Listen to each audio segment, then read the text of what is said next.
Mary Lounsbury was a pioneer in Buffalo broadcasting. She was a trailblazer, a female general manager of a popular and distinctive radio station at a time when radio management was almost exclusively male.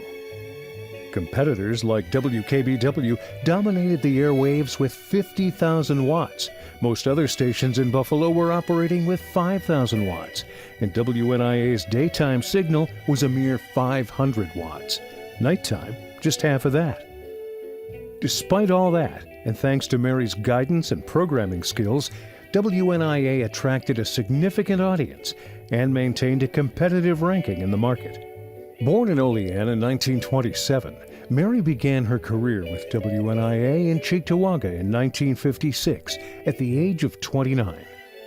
She was one of the first hired by owner Gordon P. Brown, and because it was unheard of to have a female general manager in radio, Mary's official title was office manager. Radio and TV veteran and Buffalo Broadcasting Hall of Famer Don Yerke happened to be at the station the day Mary Lounsbury applied for the job. One day while I was working around the building doing wiring and stuff, there was a knock at the door, and opened the door, and there was an attractive young woman there. Lo and behold, it was Mary Lounsbury, who was looking for a job. We talked a bit. I got her name and her phone number, passed it along to Belle Reber, who was the Mr. Brown's assistant. They subsequently got together, and Mary was hired a couple of months before the station went on the air. Of course, she had the big job of setting the place up, hiring people, and she had help with it, but she was very involved with that. You know, as I think back, I realized that I got a chance to meet this lady first, who became a real significant part of Buffalo broadcasting. The number of people that she hired that became successful went on to other places, and as I say, I was first in line. I'm the only one that she didn't hire. I was hired by Mr. Brown. Everybody else was hired by Mary for many, many years. Mary carefully supervised the programming of the station. She gained a national reputation as a manager who was willing to take a chance on a new artist or record. She was known as a tough businesswoman who guarded the license and format with resolve. An important part of Mary's legacy lies in the fact that she provided that all-important first job in radio for many aspiring area DJs. Many have treasured Mary stories about how she provided encouragement and constructive criticism. I'm Jack Horoho, and although more than 50 years have passed since I first met Mary, I can still recall exactly what happened at our first meeting.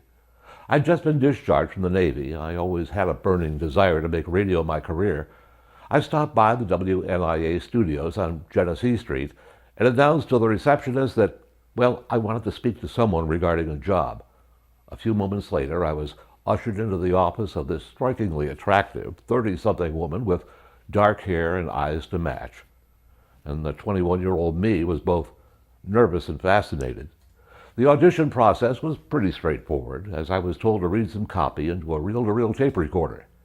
A few moments later, she asked, well, when can you start? Start? Wow, I must have really impressed her with my dulcet tones, or maybe it was my boyish smile. I quickly found out it was neither. The guy doing the Jerry Jack spot had just announced that he was leaving the station, and I was simply at the right place at the right time. So I became the new Jerry Jack. Running a radio station and keeping 4 or 5 young guys with raging hormones and huge egos in check was not an easy job. Mary's job title was never officially that of a station manager, but she was. She was also the music director, the program director, the bookkeeper. She did it all. Now tonight, more than a half century since we first met, I want to take this opportunity to salute Mary Lounsbury, a pioneer in Buffalo radio. Thank you, Mary, for giving me and countless other people our first shot on the air, and giving this now senior citizen a lifetime of memories. Mary stayed through the hit radio Mike Melody, Tommy Thomas years, through a format change to the new WNIA Oldies format, and finally to the advent of the urban disco Super Sound 12 format. With the passing of owner Gordon P. Brown in 1979, the station was sold to Quid Me Broadcasting, owned by Chet Musialowski, which reformatted and renamed the station WECK. Mary stayed on until 1980. Mary was just 66 when she passed away in 1994, but she was a trailblazer, the first female general manager of a popular and successful Buffalo radio station.